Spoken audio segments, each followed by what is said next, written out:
네, 오늘은 세계 산업재해 사망자 추모의 날입니다. 우리나라에서는 일을 하다 목숨을 잃는 사람이 해마다 2천여 명이라는데 이게 OECD 가입국 가운데 가장 많은 수준입니다.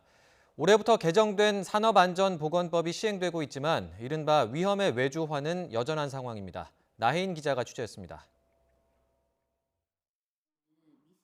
지난해 경기도 수원 건설 현장에서 일용직으로 일하다 추락사한 고 김태규 씨. 시공사는 단순 실족사라고 주장했지만 경찰 조사 결과 엉망인 현장 안전 실태가 드러났습니다.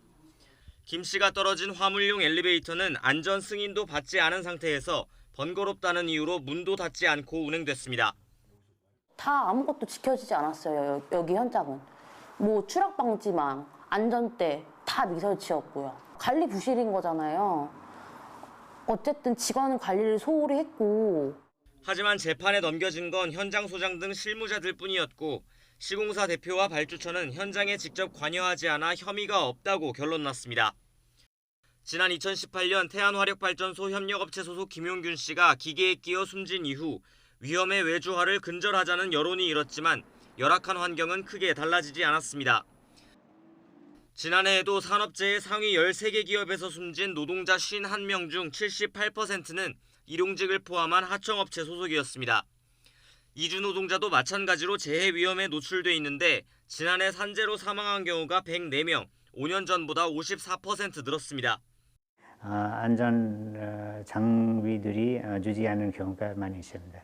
안전하게 일해야 된다, 기계에 대한 설명도 해줘야 되는데 이런 게 설명을 안 해줍니다.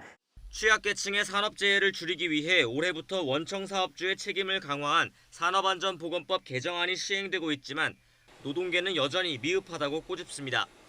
김용균이 없는 산업안전법이다. 산재 사고가 벌어졌을 때 들이는 비용이 산재 사고를 예방하기 위해서 들이는 비용보다 훨씬 적게 들기 때문에 현재로서는 최근 5년 동안 징역형이 확정된 산업안전보건법 위반 사범은 2% 남짓, 대부분 평균 400만 원대 벌금형에 그쳤는데 사망 등 중대재해가 발생하면 사업주가 수십억 원 벌금을 내는 미국이나 영국 등과 비교하면 턱없이 약한 처벌입니다.